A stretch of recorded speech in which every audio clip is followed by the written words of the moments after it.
Hey everyone, and welcome to the channel. Today we're doing a quick video on the field stripping of the Glock 43X. Nice little carry pistol, comes standard with a 10 round magazine. You could also get an aftermarket 15 round magazine for it if you want. Very easy to take apart. I like it. It's compact. This is my personal 43X. I don't have any optics on it, no trigger changes.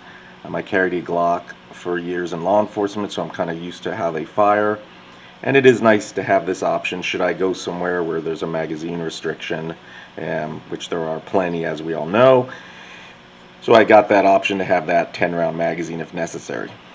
So obviously the first thing I want to do is make sure the weapon is not loaded. I don't have any ammunition in my workspace, and you can kind of see through to the cloth. There's no magazine in the weapon, and obviously I have no round in the chamber. So what you need to do is when you get it, ensuring that it is unloaded, the way I was trained, ensure for safety purposes I'm going to rack it 3 times.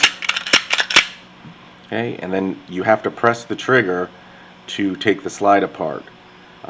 So what I'm going to do is I'm going to go ahead and press it, keeping it in a safe direction. Okay.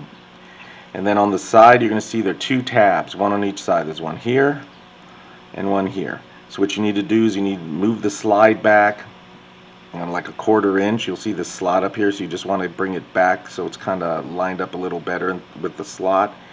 And then you're going to go ahead and pull the tabs down at the same time, and then the slide will release forward. What I do is I grab it by the back. I just pull it back just a little. Right? It's easy to control in my primary hand. And then I'm going to press both tabs down towards the bottom. Some people I've seen do push them down. It doesn't matter as long as you get them down out of the way. And then as I have them both down, I'm just going to release the slide forward. And once it moves forward, you can see I'm good to go. So you just release it, bring it out. Okay, and now I've got the slide and the lower apart. So now you just need to remove your recoil spring. Very easy. I push it forward and up to bring it off the notch, and it's out. And then the barrel you could just push up, move it to the rear, and kind of work it out. Of course it's not cooperating. There you go. And it's out, and that's it. You're done. You just disassemble it. Again, there's not a lot to it. When you clean it, you want to make sure you get all the areas very clean. Clean everything out from inside.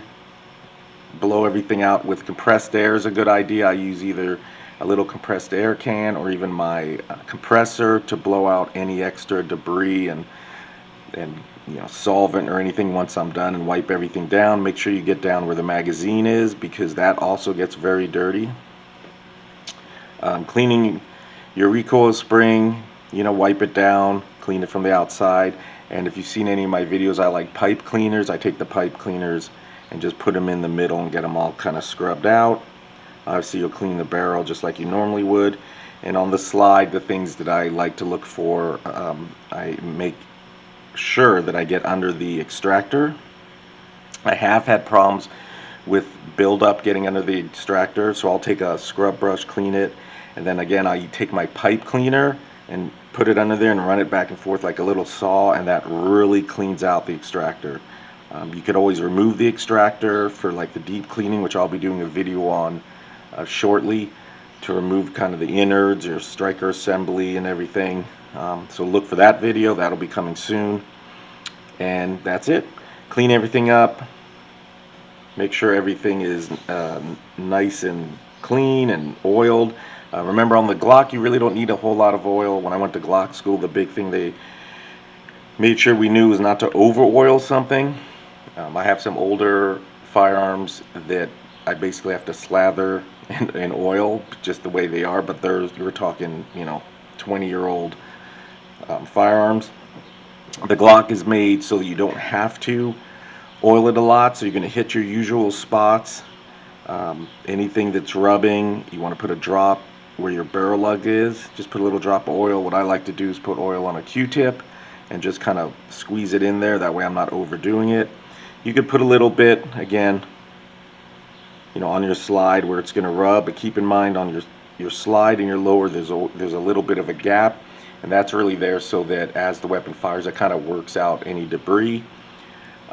This is an Austrian-made gun, and because they work in inclement weather or bad weather, it's made to be able to get dirty, whether it be snow, mud, and so forth, and still operate. So you don't want to over oil it. Again, refer to your owner's manual, what you need to oil, and also you could also look and see any spots where it's worn or rubbed. You want to maybe just put a little bit of oil there, just to protect it. But other than that, it really doesn't need a whole lot of oil. So now once it's clean, you're ready to reassemble. You just go in the opposite direction, right? So I'll start with my barrel, set my barrel in. I want to take my recoil spring. My recoil spring, the larger part, I like to look at it like a chocolate donut. Kind of goes back to my law enforcement days. Goes forward, and the little flat goes back to the rear, and it'll fit in this little notch right here in the barrel. So I'm just going to push it in and forward.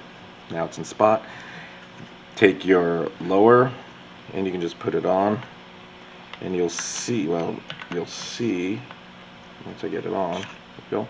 And you can see as I'm going in, it's like there's a gap in it. And some firearms that I have, they're really tight.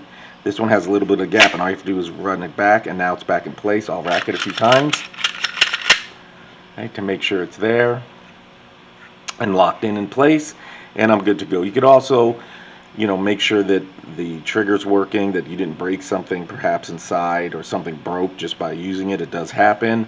So I'll usually make sure I keep it in a safe direction again. I will press off it.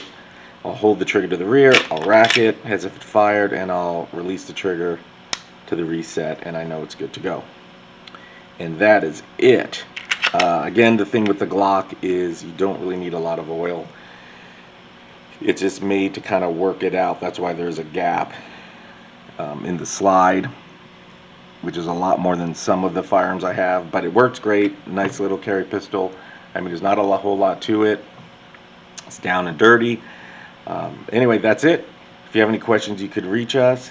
You can go to msddefense.com for a list of NRA courses and other services we do offer.